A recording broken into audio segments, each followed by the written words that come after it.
In the book of Exodus chapter 32, following their liberation from slavery in Egypt, the Israelites found themselves in the wilderness, waiting for Moses to return from Mount Sinai, where he went to receive the commandments of God. During this time, the Israelites grew impatient, waiting for Moses to come down from the mountain. They began to doubt whether Moses would ever return, and they decided to take matters into their own hands. They approached Aaron, Moses' brother, and asked him to make them gods who would lead them. Aaron succumbed to the pressure and asked the people to bring him their gold earrings. He then melted the gold and fashioned it into a golden calf. The people worshipped the golden calf, saying, "These are your gods, O Israel, who brought you up out of Egypt." God tells Moses about the Israelites' disobedience and plans to destroy them. But Moses pleads with God to spare the people, reminding him of his covenant with Abraham, Isaac, and Jacob. After Aaron was confronted by Moses about his role in the idolatry, he made excuses, shifting the blame to the Israelites. He smashed the tablets of the 10 Commandments, which were written by God, and destroyed the golden calf. Ground it into powder, mixed it with water, and made the Israelites drink it. God was angered by their idolatry.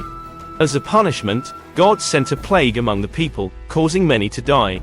As a form of punishment by God, Aaron was not allowed to enter the promised land of Canaan even though he, along with Moses, led the Israelites out of Egypt. Moses calls for those loyal to God to come to his side, and the Levites respond.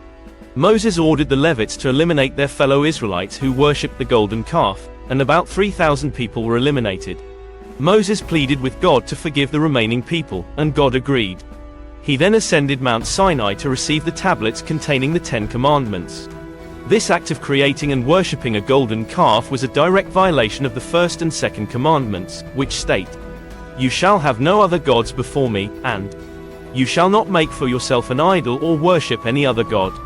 The Israelites' actions demonstrated their lack of faith in God and their willingness to turn to false gods. This is a cautionary tale about the perils of worshipping false idols and the repercussions of disregarding God's teachings. It shows the Israelites' tendency to quickly forget God's faithfulness and provision and turn to false gods instead. The disobedience of the Israelites to God, despite witnessing numerous miracles, can be attributed to several factors. Human nature is prone to forgetfulness and wavering faith.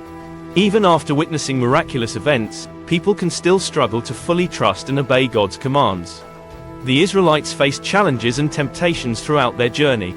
They encountered hardships, such as hunger and thirst, which led to doubt and complaints. They also encountered other cultures and practices that influenced their behavior and led them astray from God's instructions. The Israelites had a long history of idolatry and rebellion against God, which was deeply ingrained in their culture and mindset. This made it difficult for them to break away from their old habits and fully commit to following God's commands. The disobedience of the Israelites serves as a reminder that faith and obedience require constant effort and commitment, even in the face of miraculous events. It highlights the complexities of human nature and the ongoing struggle to align our actions with our beliefs. The story of the golden calf is a warning about the dangers of idolatry and the consequences of straying from God's commandments. It reminds us that our faith should be placed solely in God, not in material possessions or false gods. Idolatry worship can take many forms in our lives today. It can be the pursuit of wealth and possessions, the obsession with power and success, or even the idolization of celebrities and influences.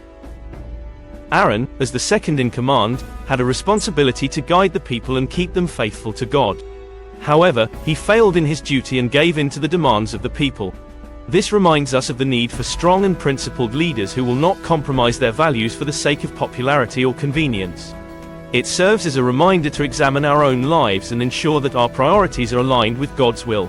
Let us strive to keep God at the center of our lives and resist the temptation to worship false gods. Thanks for passing by. Please click the like and subscribe buttons as a way of showing appreciation for me as a content creator. The YouTube algorithm will be triggered, showing the video to more would-be viewers. By so doing, this channel will grow.